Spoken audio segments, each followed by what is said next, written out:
Okay, so I'm still playing Atelier Resleriana, and I played it a long time ago, and I'm still playing it. I actually haven't made any updates on it, but I actually think this is a pretty decent game for a game where I'm kind of not paying attention to the story. But there are times when the story is actually pretty good, and it's just the way it's told doesn't really require me to constantly check in on what's going on.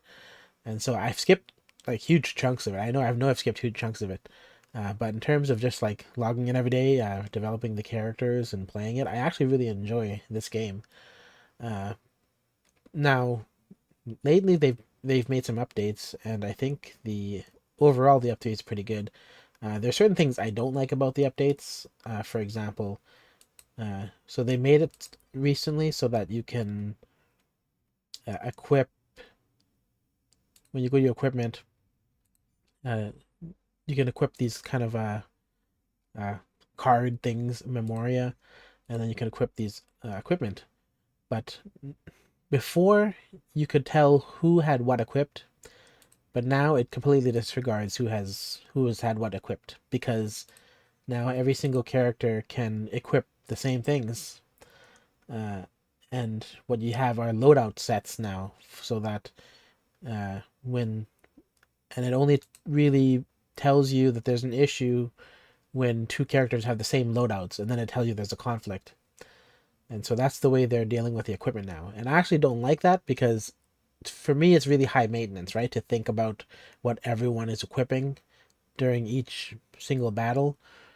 Because I'm always customizing the characters for every single battle. And so that makes it really inconvenient because I'll have like two or three characters, or like I'll play with like two breakers or two healers sometimes, right? And then I have to deal with who has what memoria, and is it the best one? Did I accidentally delete a memoria because this guy has this other one equipped? And you can't see who has what equipped now, whereas before you could see who has what equipped. Like there'd be a picture of the person in the corner of the memoria that you're looking at, but now that's not the case. And so I actually don't like that because I just want to be able to tell who's equipping what. And even if it had multiple faces on it, that would be better than like not knowing right now. If I go to Memoria now, it just has a big E, which is shows that it's been equipped. But I don't like that. I just want to know who has what on, and then when I'm selecting the characters to do a random mission, I'll know there's no equipment conflicts. Now, for other people, they just want the best of the best Memoria on, and I understand. I understand that it is an improvement in terms of like a quality of life improvement for people who maybe don't have uh, doubles or triples of the Memoria. But I've really just wish they'd show me who has what equipped.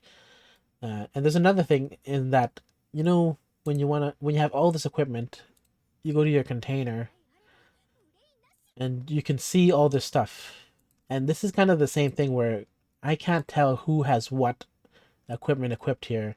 And what I want to do is just unlock a whole bunch of these and convert them into whatever. But I don't know if it's equipped or not. That's the problem. And so there's just a whole bunch. I know that some of these don't even show up if a character does have them equipped, but it's really confusing. Like the messaging on this is really confusing. And so really I just want to know who has what equipped at all times. So they should just have an image of who has what equipped. And then also I should be able to unlock these things from outside of the container because sometimes I'm just going through like the equipment here and I want to go to the equip screen and I want to see all without filters. I want to see all my equipment and I just want to see who has what equipped. And then I want to be able to click on this and unlock this memoria from here, and that way I can just know what's equipped and what's not equipped, and then I can just convert some of these things because I don't know, it's just confusing to me, and so that's one of the annoyance things. But otherwise, I do like this game. I do like. Oh yeah, there's another thing I don't like about this game, which is I purchased these gems, right? And it says 2x here, and then it shows you what's there. But from what I can tell, like I ordered one of these for like what was it, $15 or something, or I guess it's not options not here anymore. But it said that it would be like X2, and then it showed you had like paid, right? And I figured I would get like uh double whatever was shown here, but it wasn't. It was actually like you got, instead of getting 2x the paid 600 here, it would give me like paid 600 and then zero free, right? Or I'm actually not sure what I'm getting when I buy any of these things. It's unclear in that way, you know. And so if it's gonna say X2, I mean it should be double of what's on this thing, and that just wasn't the case. Like I paid for paid currency. Like I got 3,000. I was supposed to get like 3,000 paid currency or something, and I didn't get 6,000 paid currency. And so I ended up spending double the amount because I had to buy it again. But of course, you can only get these packages like once, and so I had to like buy multiple of different types to kind of like get the thing. And then when I did try to make these wishes, I realized that these things where you have your featured, and when you select these featured things, I imagined that you would get a better chance of it, but it's only a small chance. It's like a very small chance. It's like I can't remember if it was like less than 1% or 4% or something. But it wasn't really guaranteed, right? And so uh, because of that, it kind of left a sour taste in my mouth. And so I'm probably never going to spend money again on this game. And I'm just going to focus on like other paying for other gacha games or something. But yeah, I like go through this, and then it's like step one, step two, step three, and then I didn't get what I wanted, so I ended up just like saying, okay, I'm not spending anymore because I didn't get what I wanted anyways. And so usually when you spend money, you kind of like you want to be have a good idea of what you're getting, and on too many fronts, I just had no idea what I got, and so that's people are gonna say, yeah, you should have read clear, you should have paid more attention, but I think that it's deliberately made that way to confuse you. So I mean, yeah, my responsibility, but the game tried to mislead me in my understanding. That's how I felt about it. So, anyways, but so far the story is pretty decent. The gameplay is pretty good. It got way more difficult as the game went on, and to me, I feel like the reason the early stuff was easier is probably because they're constantly updating and adding new characters, and it probably does throw off the balance of the earlier games. And then, but when you get to later game, then you kind of need good characters in this game. And like I was doing before when I was playing with it, there wasn't a lot of resources with regards to which characters are good and which ones you should pull for or anything like that. But it seems like this game is kind of a fly by your seat kind of game where if you're not paying for every single patch to get whatever character you want, then you're just kind of at the whims of whatever the game gives you in terms of your wishes.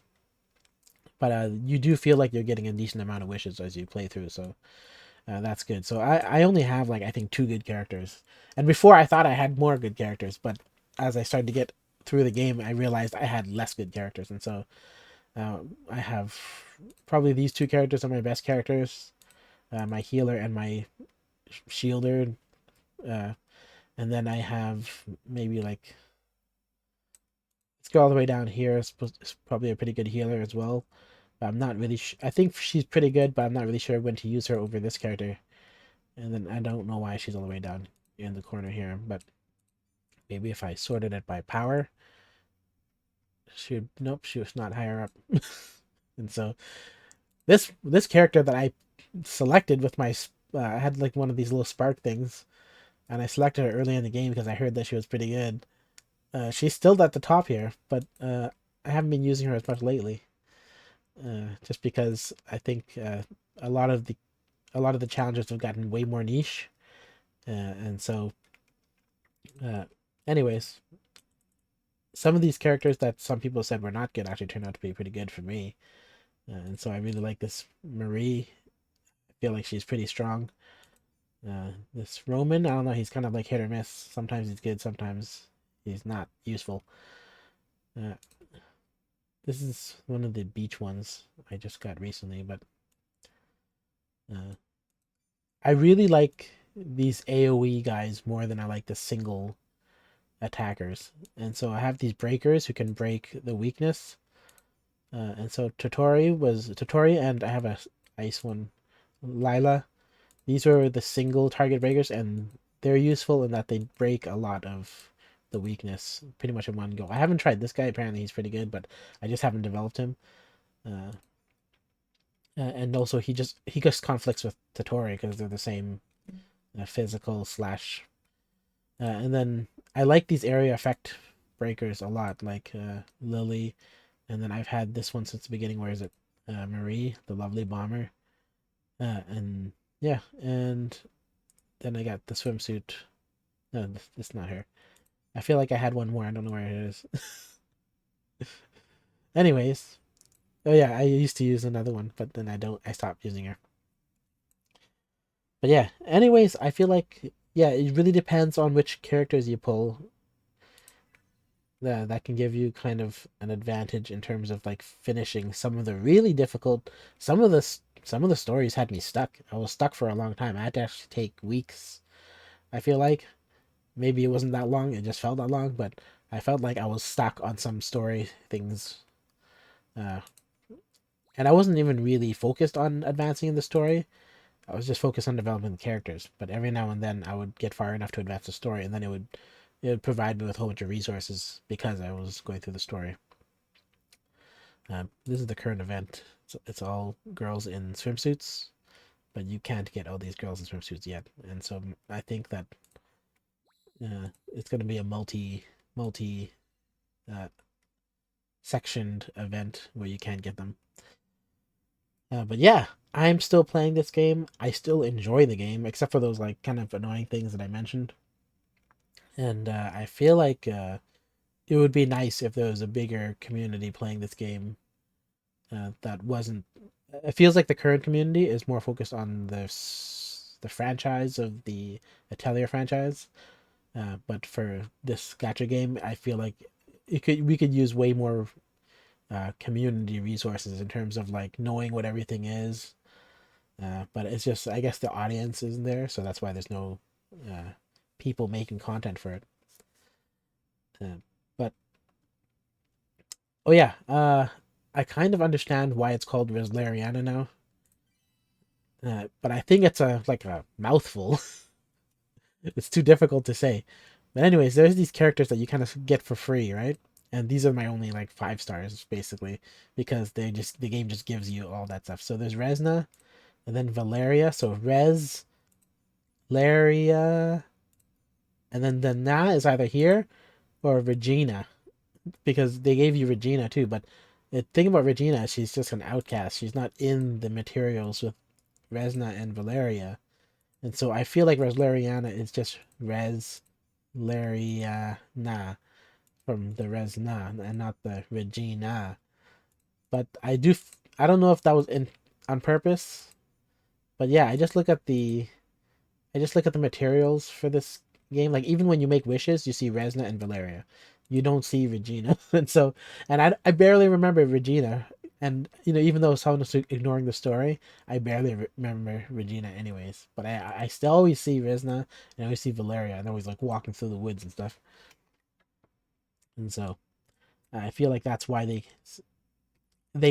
seem to name these Atelier games after the characters. And so I guess in this one it's these two guys that they named this one after. But I feel like they should have just called it Resna and Valeria because it's already hard enough to say Resleriana, especially when you first start playing. You're just like Valeria, and you think it's like something you're supposed to say, like it's a term for like a place or something, but it's not. It's just the characters' names. Yeah, that's it. I like this game. More people should play it. I feel like what you get with regards to your wishes, if you're just a free to play, it's pretty good. I feel like the cash shop is extremely confusing. I just don't. I just think they should just work on what this means because, but I don't think they're gonna fix it because I do believe that they intentionally want you to be misled about this stuff, and so, yeah, it just seems like if you get X2 paid, that means if it's paid 3,000, you should get X2 of that. But I don't think that's the case. because I did and I didn't get it, and so I did pay and I didn't get the paid X2. I got it wasn't these packages by the way, but there was other packages. They're gone now because I bought them, but it said like paid. It will say like paid 3,000, 1,500 or something, and then it didn't get 3,000. I got 1,500 plus 1,500 of the free currency, and that doesn't seem right to me. But anyways, I guess that's it. So that's it. And I don't know. Maybe it was a bug. Maybe I was supposed to get double that, and I didn't get it because it was a bug. But that's annoying if it is a bug. Anyways, and that's it.